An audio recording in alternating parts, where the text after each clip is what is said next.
সরকারি আদেশ অনুযায়ী দলীয় বৈঠক, সমাবেশ বা মিছিলে অংশগ্রহণকারী নেতা কর্মীদের গ্রেপ্তার করা ছাড়াও ফেসবুক, ইউটিউবের মতো সামাজিক মাধ্যমেও দলের পক্ষে মতামত দিলে তা অপরাধ হিসেবে গণ্য হবে।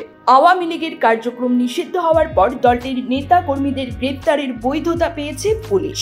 এমনকি বিদেশ থেকে আওয়ামী লীগের সমর্থনে পোস্ট বা মন্তব্য করলেও সংশ্লিষ্ট ব্যক্তির বিরুদ্ধে মামলা ও গ্রেপ্তারি পরোয়ানা জারি করা যাবে বলে পুলিশ সূত্রে নিশ্চিত হওয়া গেছে।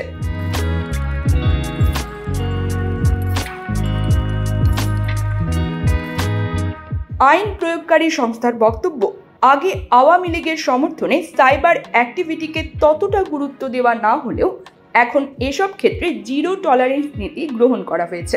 ঢাকা রেঞ্জের ডিআইজি রেজাউল করিম মল্লিক সাংবাদিকদের বলেন, নিষিদ্ধ সংগঠনের কার্যক্রম রোধে প্রতিটি থানাকে সতর্ক থাকতে বলা হয়েছে। সামাজিক মাধ্যম সহ যে কোনো প্ল্যাটফর্মে তাদের প্রচারণা বন্ধে প্রযুক্তিগত সহায়তাও নেওয়া হবে।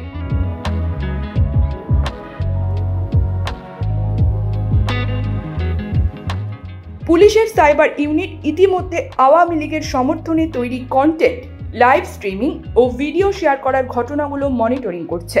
বিদেশে অবস্থানরত ব্যক্তিদের বিরুদ্ধে মামলা দায়ের করে তাদের ফিরে এলে গ্রেপ্তারের প্রস্তুতি নেওয়া হচ্ছে। আইজিপি বাহারুল আলমের মতে, আইনের পরিধি মেনেই সকল ব্যবস্থা নেওয়া হবে। সরকারের সিদ্ধান্ত বাস্তবায়নে পুলিশ প্রতিশ্রুতিবদ্ধ।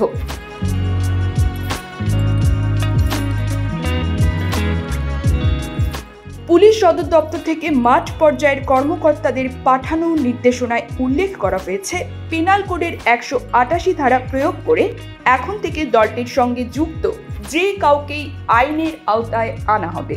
এ বিষয়ে একজন উচ্চপদস্থ পুলিশ কর্মকর্তার নাম প্রকাশ না করার শর্তে জানান, সরকারি আদেশ আনুষ্ঠানিকভাবে জারি হওয়ার পরপরই সকল বিভাগকে সচেষ্ট করা হয়েছে। নিষিদ্ধ ঘোষিত সংগঠনের পক্ষে সরব হলে তা সরকারি নির্দেশ লঙ্ঘন বলে বিবেচিত হবে।